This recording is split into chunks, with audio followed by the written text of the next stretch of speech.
آج کی اہم ترین خبروں میں سب سے پہلی خبر آپ کے سامنے رکھتے ہیں دوحہ قطر سے۔ پچھلے ویلاگ میں آپ کو یہ بتایا تھا کہ قطر کے سابق امیر جن کا نام شیخ حماد تھا، ان کا انتقال ہو گیا ہے۔ ان کی عمر 73 سال تھی۔ ہماری طرف سے، آپ سب کی طرف سے ان کے لیے مغفرت کی دعا، اللہ ان کی مغفرت فرمائے اور ان کے درجات بلند فرمائے۔ چلیں، آپ نے اور ہم نے تو یہاں سے صرف دعا کی ہے، لیکن شریف خاندان نے آپ کے اور پاکستانی عوام کے ٹیکس کے پیسے سے پورا بڑا ایک جہاز جو ہے وہ بھرا ہے، جس کے اندر شہباز شریف خود بھی بیٹھے ہیں، اپنے بھائی نواز شریف کو بھی بٹھایا ہے، اسحاق ڈار بھی، مطلب کوئی چھوڑا نہیں۔ شریف خاندان نے اپنا اور لگتا لیتا اور قطر کی طرف انہوں نے روانگی ڈال دی ہے۔ لیکن آپ نے یہ ذہن میں رکھنا ہے کہ اس کے اوپر جتنا بھی پیسہ لگنا ہے وہ آپ کے ٹیکس کے پیسے کا ہے۔ جی ہاں، وہی تمام لوگ جنہیں 17,000 روپے بل آتا ہے تو وہ اپنے گلے کو پھندا لگا کر پنکھے کے ساتھ لٹک جاتے ہیں۔ یہ تمام معاملات ہم آپ کو ہوائی باتیں نہیں کر رہے۔ بہاول نگر میں بھی ایسے معاملات سننے کو ملے آپ کو پچھلے 3-4 دن میں، جن لوگوں نے اپنی زندگیاں خود اپنے ہاتھوں سے لیں اور وجہ سب سے بڑی بجلی کے بل بنے، وہ آپ کے سامنے رکھ چکے ہیں۔ ان تمام لوگوں کے ٹیکس کے پیسے سے اب یہ پورا ٹبر جو ہے وہ فاتحہ پڑھنے گیا ہے قطر۔ صرف یہی نہیں، پاکستان کے اندر بھی یوم سوگ جو ہے وہ اس کا اعلان کر دیا گیا اور چھٹی دے دی گئی ہے۔ مطلب پاکستان کے اندر بھی سوگ ہے، نیشنل لیول کے اوپر سوگ کا اعلان کیا گیا، مطلب قومی لیول پر سوگ کا اعلان کیا گیا ہے۔ ظاہر ہے مجھے نہیں لگتا کہ قطر کے لوگوں نے اس طریقے کا لمبا چوڑا سوگ کا اعلان کیا ہوگا، کیونکہ وہاں کے لوگ یہ سمجھتے ہیں کہ اللہ کی چیز تھی، اور پوری دنیا میں یہی سمجھنا چاہیے، مسلمانوں کو تو خصوصی طور پر، کہ اللہ کی چیز تھی، اللہ کی ذات لے گئی۔ لیکن یہاں پر مسئلہ یہ ہے کہ انہوں نے، یاد کیجئے، وہی قطری خط، قطری اونٹ، ہماری لندن تو کیا پاکستان میں بھی پراپرٹی نہیں حضور، یہ ہیں وہ ذرائع۔ قطری جو شاہی خاندان تھا، انہوں نے قطری اونٹوں کے اوپر یہ پیسہ رکھ کر ہمیں دیا تھا، انہوں نے ہمیں تحفے میں یہ اپارٹمنٹس دیے تھے۔ آپ کو ساری باتیں یاد آ گئی ہوں گی۔ پھر جو ڈیلز ہوئی تھی LNG کی، ان کے زمانے میں، وہ بھی قطر کے ساتھ، اور پھر سیف الرحمان صاحب بھی قطر میں ہی رہتے تھے۔ تو وہ جو اپنے ذاتی مراسم ہیں، ان کو اب ایک تو نیشنل سوگ وغیرہ کا جو اعلان کیا گیا وہ آپ دیکھ لیجئے، اس کے ساتھ ساتھ آپ کے پیسے پر جہاز بھر کر جو ہے وہ وہاں پر فاتحہ پڑھنے کے لیے گئے ہیں۔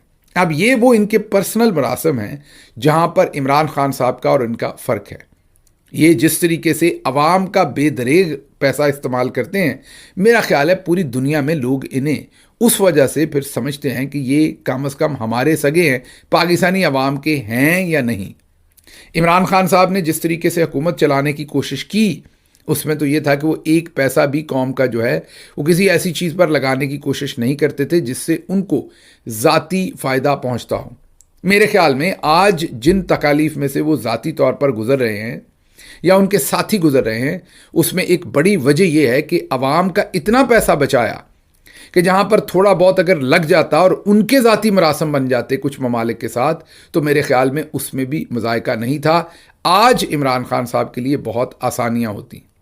میں یہ نہیں کہہ رہا کہ جو کچھ یہ کرتے ہیں وہ سب کچھ عمران خان کرتے، میرا خیال نہ وہ کبھی کرتے نہ وہ کرنا چاہتے، لیکن میرے خیال میں اگر کچھ نہ کچھ تھوڑا بہت عمران خان صاحب حکومت کے معاملات میں تھوڑا بہت پیسہ خرچ کر دیتے، مطلب تھا تو عوام کے ٹیکس کا پیسہ، ظاہر ہے وہ بالکل خرچ نہیں کرنا چاہتے تھے کسی بھی ایسی چیز پر، اور یہ کوئی کسر رکھتے ہی نہیں ہیں، یہ بالکل ہی اخیر کر دیتے ہیں۔ اگر خان صاحب ان کے خرچے کے کمپیریزن میں 10% بھی کر دیتے تو شاید پتہ نہیں کتنے ملک جو ہیں وہ آ کر اس وقت پاکستان میں بیٹھے ہوتے کہ عمران خان صاحب کو جیل سے نکالیں، ہمارے لیے یہ قابل قبول نہیں ہے۔ تو اس پر کبھی دوبارہ بحث کریں گے، لیکن یہ آپ کو بتا دیں کہ اسحاق ڈار ہوں یا تمام دوسرے لوگ ہوں، وہ سارے جہاز بھر کر قطر کی طرف جو ہیں وہ روانہ ہو گئے ہیں۔ اچھا، اکثر آپ میں سے لوگ کہتے ہیں ویلاگ لیٹ ہو گیا، پہلے ہو گیا، تو آپ کو ایک چیز بتا دیں کہ یہ جو ہمارا اس وقت کا ویلاگ ہے، اس کی ٹائمنگ ہم نے جان بوجھ کر یہ رکھی ہے، حالانکہ امریکہ میں اس وقت صبح کے 4:15 بج رہے ہیں۔ اس وقت جب ہم آپ کے سامنے یہ ویلاگ کرتے ہیں تو جو خبریں آپ کو اکثر اوقات شام میں ملتی ہیں دوسرے ویلاگز میں، وہ ہم آپ کو اسی وقت دے رہے ہیں، کیونکہ خبریں صبح 9 بجے سے لے کے دوپہر 1-2 بجے تک ڈیولپ ہو چکی ہوتی ہیں پاکستان کے اندر، اور وہ آپ کو شام کو 6, 7, 8 بجے تمام ویلاگز کے اندر ملتی ہیں۔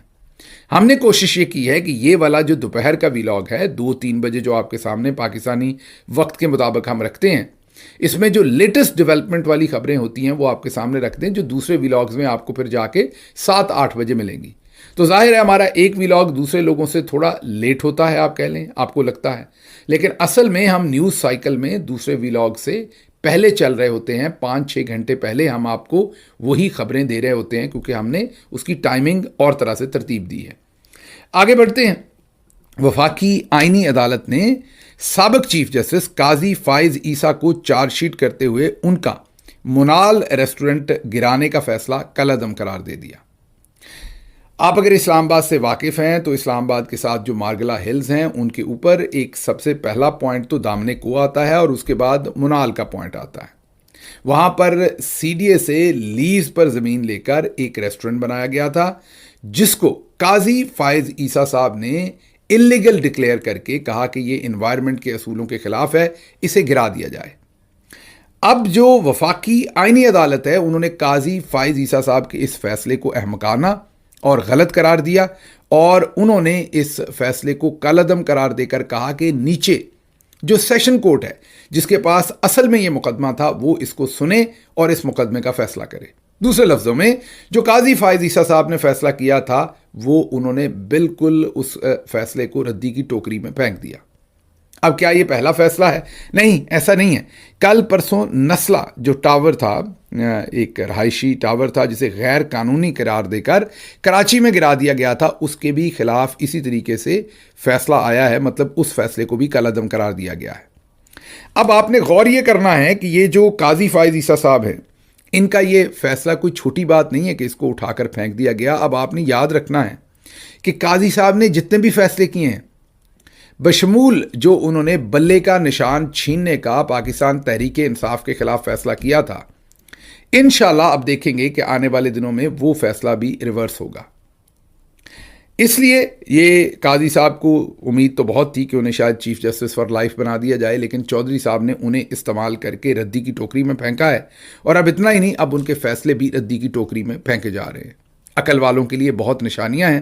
اگر آج آپ ایوب خان صاحب کی قبر دیکھیں، اگر آج یحییٰ خان صاحب کی قبر دیکھیں، اگر آج آپ جنرل ضیاء الحق کی قبر دیکھیں، مشرف صاحب کی قبر دیکھیں، تو عقل والوں کے لیے نشانیاں ہیں کہ آپ کا حشر کیا ہونا ہے۔ آج شاید ہی ان کی قبروں کے اوپر کوئی جا کر فاتحہ پڑھتا ہے یا ان کے ساتھ اپنے آپ کو ایسوسیٹ کرتا ہے۔ ضیاء الحق صاحب نے نواز شریف کا پودا لگایا، بلکہ نواز شریف صاحب نے یہ اعلان کیا تھا کہ میں ضیاء الحق صاحب کا مشن آگے بڑھاؤں گا۔ آج نواز شریف انہیں گردانتے بھی نہیں اور پہچانتے بھی نہیں، مطلب وہ ان کا نام لیوا نہیں ہے۔ اس سے جو آج بیٹھے ہوئے ہیں دفتروں میں ان کو سوچنا چاہیے کہ عنقریب ان کے ساتھ بھی یہی حشر ہونے والا ہے۔ قاضی صاحب کے ساتھ کیا ہو رہا ہے اور آنے والے دنوں میں کیا ہونے جا رہا ہے وہ اب آپ کے سامنے ہے۔ آگے بڑھتے ہیں، اگلی خبر آپ کے سامنے رکھتے ہیں، اور وہ ہے کہ وزیر اعلیٰ مریم نواز سے پرتگال کے سفیر ان کی ملاقات ہوئی ہے۔ وزیر اعلیٰ صاحبہ نے ان کو فارم 47 کی جو وزیر اعلیٰ صاحبہ ہیں انہوں نے ان کو دعوت دی ہے کہ پنجاب کا جو ماحول ہے اس وقت اس کا فائدہ اٹھائیے اور پنجاب کے اندر پرتگال سے آ کر انویسٹمنٹ کیجیے۔ وہ کہتے ہیں بھوکے نے بھوکے کی روٹی کھائی، دونوں کو غش پڑ گئی۔ پرتگال کے بھی ویسے بیچارے کے حالات کوئی بہت اچھے نہیں ہیں، چلے ہماری طرح کے تو نہیں، ہم سے تو بہتر ہیں، لیکن ان کے بھی حالات برے ہی ہیں۔ انہوں نے کہیں کیا انویسٹمنٹ کرنی ہے، بھارت، انہوں نے ان کو دعوت دی ہے۔ اب اس سے لگتا یہ ہے کہ پچھلے دنوں انہی کے جو بچے ہیں، مین اسحاق ڈار صاحب کے جو نواسے ہیں، انہوں نے ایک وینزویلا کی لڑکی اٹھائی تھی اور ایک نیدرلینڈ کی۔ کہیں ان کے خاندان میں سے بچوں نے کہا ہوگا کہ ہمیں پرتگال کی خواتین بھی پسند ہیں، ان کو لائیے کہ وہ یہاں انویسٹمنٹ کرنے آئیں تاکہ ان کو پہلے ہم اغوا کریں، پھر گینگ ریپ کریں اور پھر ان سے ہم تاوان بھی مانگیں، جیسا کہ اسحاق ڈار کی فیملی کے اوپر الزامات ہیں۔ تو یہ مریم صاحبہ کی ملاقات ہوئی ہے، مطلب یہ سمجھ سے باہر ہے کہ ایسے کون سے مواقع ہیں جن کو پرتگال والوں نے آ کے یہاں استعمال کرنا ہے، لیکن پاکستانی یہاں سے نہ صرف خود بھاگ رہے ہیں بلکہ ظاہر ہے کیپٹل بھی فلائٹ کر رہا ہے۔ اور یہ ہم نہیں کہہ رہے، جو ان کے اپنے وزیر ہیں کیسر شیخ صاحب، انہوں نے کہا کہ حوالہ ہنڈی سے دبئی میں لوگوں نے اربوں روپیہ جو ہے، اربوں ڈالر جو ہے وہ بھیج دیا ہے۔ تو ایک طرف پاکستانی پیسہ لے کے پاکستان سے باہر بھاگ رہے ہیں، لیکن مریم نواز پرتگال والوں کو کہہ رہی ہیں کہ یہاں پر آ کر آپ پیسہ لگائیں۔ اگر پرتگال والوں نے پوچھ لیا کہ آپ کے بھائی مریم صاحبہ جو ہیں یا آپ کے ابا کی ساری جو دولت ہے وہ آپ نے لندن میں کیوں آپ نے لگا رکھی ہے، تو میرا خیال ہے اس کا کوئی جواب ان کے پاس ہوگا نہیں، لیکن کیونکہ عوام کو پھے بنانا ہے تو سارے مل کر بنانے میں تیار ہیں۔ پھر نون لیگ کے ایک ایم پی ہیں جن کا نام ہے شوکت بھٹی۔ شوکت بھٹی صاحب نے ایک سرکاری دفتر کے اوپر چھاپا مارا اور وہاں سے ریکارڈ اٹھا کر چوری کر کے یا زبردستی دھونس سے اپنے ڈیرے پر لے گئے۔ انہوں نے کہا کہ ریونیو دفتر جو ہے وہ کرپشن کی جڑ ہے، عوام کو لوٹا جا رہا ہے، پیرا فورس کی لوٹ مار کے ثبوت ہیں، ریکارڈ چاہیے تو اسسٹنٹ کمشنر تحصیلدار میرے ڈیرے پر معافی مانگیں۔ شوکت بھٹی نہ صرف زبردستی ریکارڈ لے کر وہاں سے چلے گئے بلکہ وہ کہتے ہیں کہ اسسٹنٹ کمشنر ڈپٹی کمشنر میرے ڈیرے پر آئیں اور مجھ سے معافی مانگیں، پھر میں ریکارڈ دوں گا۔ مزے کی بات ہے نا، مطلب اب اس کا مطلب ہے کہ آپ لوگوں کو کسی دفتر سے اگر کوئی شکایت ہو تو آپ ان کا ریکارڈ اٹھا لیں جا کے۔ آپ نہ اٹھا لیجئے گا کیونکہ آپ کو تو یہ بہت برا حشر کریں گے۔ یہ تو ظاہر ہے نون لیگ کے ایم پی اے صاحب ہیں، آج کل چودھری اور نون لیگ ملے ہوئے ہیں تو اس لیے شاید انہیں 7 خون معاف ہے۔ آگے بڑھتے ہیں، اگلی خبر آپ کے سامنے، پنجاب میں آٹا غائب ہو گیا۔ یہ غور سے سنیے گا، عام سی خبر ہے لیکن بہت ہی امپورٹنٹ ہے۔ 20 کلو آٹے کا تھیلا ایک سال میں 1200 روپے سے زائد مہنگا ہو گیا۔ اس وقت قیمت 2500 سے 2600 روپے ہے۔ تحریک انصاف کے دور میں 20 کلو تھیلے کی قیمت 1200 روپے تھی۔ ان کی جب پی ڈی ایم کی حکومت آئی، جب عمران خان کی حکومت کو گرایا گیا تو یہ 3000 روپے تک بھی آٹے کی قیمت لے کر گئے تھے۔ لیکن آج کل ابھی گندم جو ہے وہ اب سے صرف 2 مہینے پہلے اس کی نئی فصل آئی ہے، اس کے باوجود اس وقت آٹے کی قیمت جو ہے وہ 2600 روپے فی 20 کلو گرام ہے۔ آپ سوچیے، آپ سے 4 مہینے کے بعد جب گندم کو آئے ہوئے 6 مہینے ہو چکے ہوں گے تو یہ آٹے کی قیمتیں کس طرف جائیں گی اور لوگ کس طریقے سے روٹی کھانا افورڈ کریں گے۔ اس کی وجوہات بھی آپ کو پتا ہے کہ پچھلے 3-4 سال سے پے در پے مریم صاحبہ نے جس طریقے سے کسان کی تباہی کی، اس سے گندم سستی خریدی، مڈل مین نے پیسہ بنایا، اس دفعہ تو کسان سے زبردستی گندم چھینی بھی گئی ہے۔ اس وجہ سے اب کسانوں نے گندم کی کاشت کرنی کم کر دی ہے، جس وجہ سے اب یہ بحران جو ہے وہ سر اٹھا چکا ہے اور گندم کی فصل کے 2 مہینے کے بعد ہی بحران جو ہے وہ شروع ہو چکا ہے۔ آپ سوچئے 5 سے 6 مہینوں کے بعد اصل میں کیا ہوگا۔ آگے بڑھتے ہیں، اگلی خبر آپ کے سامنے رکھیں گے کہ ڈیجیٹل فراڈ میں، جی ہاں غور سے سنیے گا، ڈیجیٹل فراڈ میں پاکستان دنیا میں غیر محفوظ ترین ملک قرار پا گیا، نمبر 1 آ گیا پاکستان۔ آج کل آپ کو پتا ہے سبھی کچھ تو ڈیجیٹل ہو رہا ہے، بینکنگ ڈیجیٹل ہے، آپ کے بلز ڈیجیٹل جمع ہوتے ہیں، مطلب ساری چیزیں ڈیجیٹل اکانومی کی طرف جا چکی ہیں، اور پاکستان ماشاءاللہ سے پوری دنیا میں نمبر 1 آ گیا ہے ڈیجیٹل فراڈ کے اندر۔ ایسا ملک جہاں پر سب سے زیادہ ڈیجیٹل فراڈ ہوتا ہے وہ پاکستان قرار پایا ہے۔ حافظ صاحب اس وقت آپ کو پتا ہے کامیابی کے جھنڈے گاڑ رہے ہیں۔ کوئی ایک فیلڈ ایسا نہیں ہے جس میں پاکستان نمبر 1 نہیں آ رہا، بھلے ٹیررزم سے افیکٹڈ ہو اور بھلے ڈیجیٹل فراڈ سے افیکٹڈ ہو، اس میں بھی اب ہم نمبر 1 آ گئے۔ ہماری خبر نہیں ہے، یہ روزنامہ جھنگ کی خبر ہے، وہ کہتے ہیں کہ پاکستان ڈیجیٹل فراڈ میں نمبر 1 آ گیا ہے۔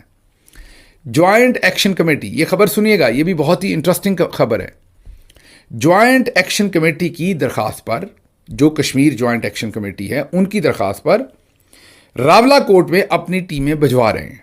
حکومت Pakistan, chief of defence forces اور کشمیر عوامی جوائنٹ ایکشن کمیٹی سے اپیل ہے کہ کشمیری عوام کی انسانی امداد اور تحفظ کے لیے فوری اور مؤثر اقدامات کیے جائیں۔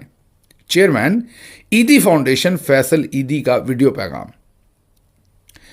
کشمیر کے اندر حالات اتنے خراب ہو گئے ہیں کہ اب ایدی فاؤنڈیشن کو وہاں پر امداد لے کے جانا پڑ رہا ہے۔ بینکس بند ہیں، انٹرنیٹ بند ہے، بجلی کئی جگہوں سے بند ہے، راشن وہاں پر غائب ہے، دکانیں بند ہیں، مطلب کہ کشمیر کے اندر حالات بہت ہی خراب کر دیے ہیں۔ اتنے خراب کر دیے ہیں کہ اب ہیومینیٹیرین نیڈز کو دیکھتے ہوئے فیصل ایدی صاحب جو ایدی فاؤنڈیشن سے ہیں وہ وہاں امداد لے کر جانا چاہتے ہیں، لیکن اس سے پہلے وہ فیلڈ مارشل عاصم منیر تمغہ امتیاز ملٹری اور ان کے ساتھیوں سے گزارش کر رہے ہیں کہ برائے کرم وہاں پر ہمیں مدد کی جائے، یہ نہ ہو کہ ہمیں بھی چک کر آپ اندر دے دیں۔ تو یہ صورتحال وہاں پر بنی ہے۔ آگے چلتے ہیں، انوش رحمان، ان کو اہم سٹینڈنگ کمیٹیوں کی ممبرشپ کے بعد آزاد کشمیر انتخابات میں بھی اہم ذمہ داری مل گئی ہے۔ لیگی کارکنان سیکھ پا ہیں۔ لیگی کارکنان کا کہنا ہے کہ اپوزیشن کے وقت میں پارٹی میں نظر نہ آنے والی شخصیات کو کس میرٹ پر نوازا جا رہا ہے۔ سینیٹر ہوتے ہوئے بھی انوش رحمان وزیر اعلیٰ پنجاب کی سینئر ایڈوائزر بھی ہیں۔ اب ایک طرف وہ سینیٹر ہیں، ایک طرف وہ پنجاب میں سینئر ایڈوائزر ہیں۔ بہت سارے لوگ پوچھتے ہیں کہ انوش رحمان صاحبہ کے پاس ایسی کون سی گدڑ سنگھی ہے۔ بہت سارے لوگ کہتے ہیں کہ وہ بہت ہی قریب ہیں اسحاق ڈار صاحب کے، اس وجہ سے ان کو ایسے تمام عہدے دیے جاتے ہیں۔ یہ تو خدا ہی جانتا ہے کہ وجہ کیا ہے، لیکن کم از کم یہ الزامات جو ہیں وہ میڈیا میں، سوشل میڈیا میں لگائے جاتے ہیں۔ لیکن اس وقت نون لیگی کارکن کہتے ہیں کہ ہر جگہ پر انہی کو عہدے کیوں دیے جا رہے ہیں، نون لیگ کے کسی کارکن کو اس میں ایڈجسٹ کیوں نہیں کیا جا رہا۔ آگے بڑھتے ہیں۔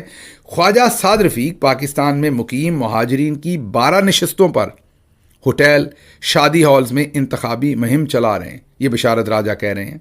وہ کہتے ہیں کہ ان حلقوں کے ووٹرز کی تعداد 1000 سے 20,000 تک ہے۔ ویلی کے امیدواروں میں جو امیدوار 300 ووٹ لیتا ہے وہ جیت جاتا ہے۔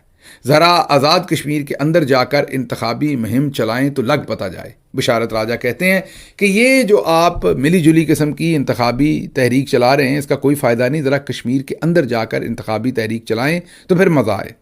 بشارت راجہ بھی بہت ہی خطرناک ہیں کیونکہ وہ چاہتے یہ ہیں کہ جو کچھ یاسین آزاد صاحب کے ساتھ ہوا، راجہ فاروق حیدر صاحب کی ٹھکائی ہوئی، وہاں پر مار پڑی انہیں، وہ چاہتے ہیں کہ خواجہ سعد رفیق کے ساتھ بھی ایسا ہی ہو، کیونکہ وہاں کی عوام جو ہے وہ نون لیگ، پیپلز پارٹی اور جرنیلوں سے اس وقت شدید تنگ ہے۔ آگے بڑھتے ہیں۔ پیپلز پارٹی نے آزاد جموں کشمیر انتخابات کے لیے بلاول بھٹو زرداری کی انتخابی مہم کا شیڈول جاری کر دیا۔ بلاول بھٹو 17 سے 24 جولائی تک آزاد کشمیر کے مختلف اضلاع میں عوامی جلسوں سے خطاب کریں گے۔ انتخابی مہم کے دوران میرپور، کوٹلی، مظفر آباد اور میرپور شہر عوامی جلسے منعقد کیے جائیں گے۔ اب دیکھتے ہیں بلاول زرداری صاحب کا استقبال وہاں پر کیسے کیا جاتا ہے، کیونکہ ذہن میں یہ رکھیے گا کہ کشمیر کے اندر جتنی بھی قتل و غارت ہوئی ہے وہ ظاہر ہے جرنلز کا آشیرواد اور فورس تو اس میں شامل ہے، لیکن یہ ذہن میں رکھیے گا کہ اس وقت کشمیر کے اندر جو حکومت ہے وہ پاکستان پیپلز پارٹی کی ہے۔ راٹھور صاحب جو ہیں وہ جیسے تیسے بھی وزیر اعظم ہیں، وہاں پر وہ پیپلز پارٹی کے ہیں۔ تو ایک طرف پیپلز پارٹی جمہوریت کی بات کرتی ہے اور دوسری طرف وہاں پر قتل و غارت کروانے میں یا کرنے میں شامل حال ہے۔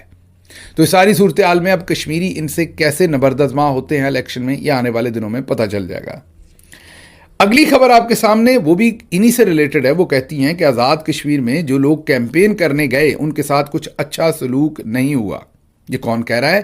شہلا رضا صاحبہ کہہ رہی ہیں جو پاکستان پیپلز پارٹی سے ہیں۔ مطلب ان کا گلہ یہ ہے کہ جو لوگ کیمپین کرنے گئے انہیں پھینٹی شنٹی لگی ہے، وہاں پر لوگوں نے ان کی بے عزتی وغیرہ کی ہے۔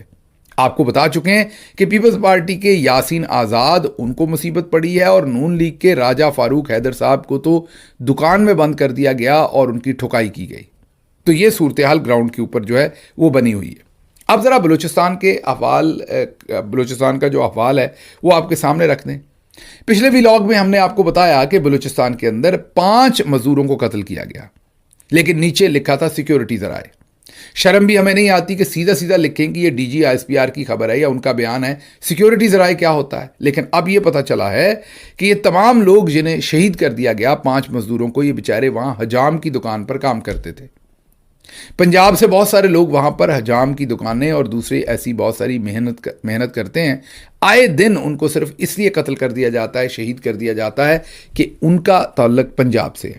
یعنی پچھلے ویلاگ میں بھی کہا کہ ہمارے سامنے ہمارے جرنلز جھوٹ بولتے ہیں کہ ہم نے یہ کر دیا وہ کر دیا، جب ملک کے ایک حصے سے لوگ دوسرے حصے میں صرف اس لیے قتل کر دیے جائیں کہ ان کا ڈومیسائل کہاں کا ہے یا ان کا آئی ڈی کارڈ کہاں کا ہے، تو پھر ملک اور ملک کے اوپر کنٹرول کی جو ساری واہیات باتیں ہیں ان کا کوئی سر پیر جو ہے وہ نہیں رہ جاتا۔ آگے بڑھتے ہیں۔ اگلی خبر آپ کے سامنے ہے having fun at national workshop Balochistan. یہ 3 چہرے دیکھ لیجئے، اس میں سے خصوصی طور پر 2 چہرے، ایک وہ رضی دادا ہیں جو گندی گالیاں دیتے ہیں، دوسری یہ بیچاری خاتون ہے جو شاید ذہنی مریض ہے۔ ان دونوں کو ہمارے فوجی جرنلز جو ہیں وہ بلوچستان کانفرنس میں لے کر گئے ہیں۔ اب آپ غور کیجئے کہ بلوچستان کے معاملے کے اوپر چودھری نظام الدین جو ہے وہ کتنے سیریس ہیں کہ اس طرح کی شخصیات کو اس کانفرنس پر لے کے گئی ہیں۔ اگر کوئی شخص کوئی چھوٹا موٹا کام بھی کر رہا ہو نا، تو وہ اپنی دکان پہ اس طرح کی شخصیات کو نہ کھڑا ہونے دے کہ میری شہرت کیا بنے گی، اور ہمارے جرنلز انہیں آل دا وے بلوچستان کانفرنس کے اندر مہمان بنا کر لے کر گئے ہیں۔ اس سے سمجھ لیجئے کہ ملٹری جرنلز کا سوائے آپ کی آنکھوں کے اندر مٹی جھونکنے کے اور کوئی پرپز نہیں ہے، ان کو کسی قسم کا کوئی لینا دینا نہیں ہے کہ بلوچستان کے معاملات ٹھیک ہوتے ہیں یا نہیں ہوتے، ورنہ اس طرح کی شخصیات کے وہاں ہونے سے ان کی کتنی سنجیدگی ہے اس کا اندازہ آپ خود لگا لیجئے۔ آگے بڑھتے ہیں۔ بشارت راجہ صاحب نے ایک ماضی کی، یہ تو بلوچستان میں اب ہو رہا ہے لیکن ماضی میں ڈکٹیٹر کیا کرتے رہے ہیں وہ ایک واقعہ سنایا۔ وہ کہتے ہیں کہ جنرل ضیاء دور میں بلوچستان اسٹوڈنٹ آرگنائزیشن کے حمید بلوچ کو قتل کے الزام میں فوجی عدالت سے سزائے موت دے دی گئی، لیکن حمید بلوچ پر جس شخص کے قتل کا الزام تھا وہ زندہ نکل آیا۔ کہا کہ فلاں بندے کو مار دیا، وہ بندہ زندہ تھا، جعلی کیس تھا نا۔ پھر مقتول کا نام تبدیل کر دیا گیا، مقدمے کے اندر مقتول کا نام تبدیل کر دیا گیا، کہا ہو غلطی لگ گئی، یہ تو زندہ ہے، اس نے اصل میں کسی اور کو قتل کیا تھا۔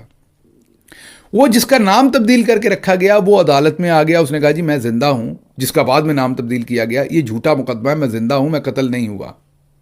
اس کے بعد پھر غالباً کسی تیسرے کا نام تبدیل کیا گیا اور آخرکار 11 جون 1981 کو حمید بلوچ کو پھانسی دے دی گئی۔ یہ کتاب ہے پاکستان کے سیاسی قتل، مصنف احمد سلیم۔ وہ یہ لکھتے ہیں کہ کس طریقے سے جنرل ضیاء الحق نے بلوچستان کے اندر قتل و غارت کی، لیکن کیا صرف جنرل ضیاء الحق نے کی؟ نہیں، ہم آپ کو بتا چکے ہیں کہ کس طریقے سے جنرل ایوب ہو، یا ہو، یا ضیاء الحق ہو، یا مشرف ہو، یا اب عاصم منیر ہو، یہ کون کون سے گل کھلاتے ہیں اور ان کا اوور آل آبجیکٹو کیا ہوتا ہے۔ آگے بڑھتے ہیں۔ 5 اگست کے احتجاج کے حوالے سے علیمہ خانم سے بھی مشاورت کی جائے گی، لیکن آخری فیصلہ محمود خان اچکزئی کریں گے۔ ہم چاہتے ہیں اس بار جو بھی فیصلہ ہو وہ فیصلہ کن ہو، یہ شفیع جان صاحب نے کہا ہے۔ اب آپ نے غور کرنا ہے کہ سیدھا ہی 5 اگست کی ہم نے ڈیٹ دی ہے اور ہم نے کوئی جولائی کی ڈیٹ نہیں دی، مطلب یہ اور ٹائم بائنگ ہے۔ یہ سب آپ کو میں بتا دوں کہ کوئی اس کے اندر ریالٹی نہیں ہے۔ 5 اگست کو بھی بس ایسے ہی زندہ باد مردہ باد کر کے ختم کر دینا ہے۔ یہ صرف ٹرک کی بتی ہے جو بار بار ہماری اپنی پارٹی کے لوگ بھی اور ملٹری جرنلز بھی اور ملٹری جرنلز کے جو ٹاؤٹ صحافی ہیں وہ آپ کے سامنے رکھتے ہیں۔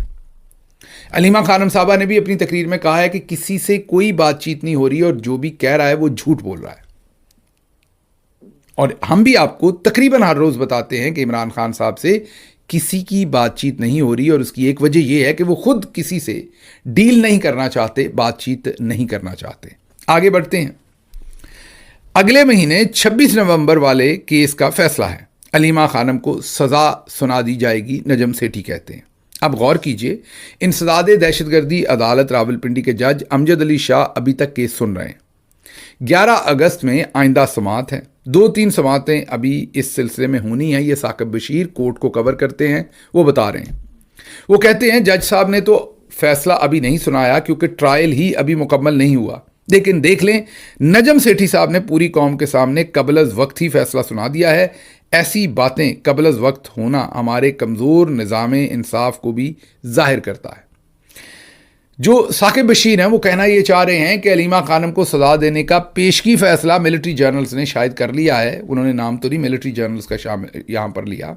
ان کے کہنے کا مطلب ہے کہ یہ نجم سیٹھی صاحب جو کہہ رہے ہیں کہ یہ سزا ہونی ہے وہ ایسے ہی نہیں کہہ رہے۔ اچھا، پھر علی محمد خان صاحب کی بہت درگت بن رہی ہے سوشل میڈیا کے اوپر کیونکہ انہوں نے اڑتا تیر لے لیا۔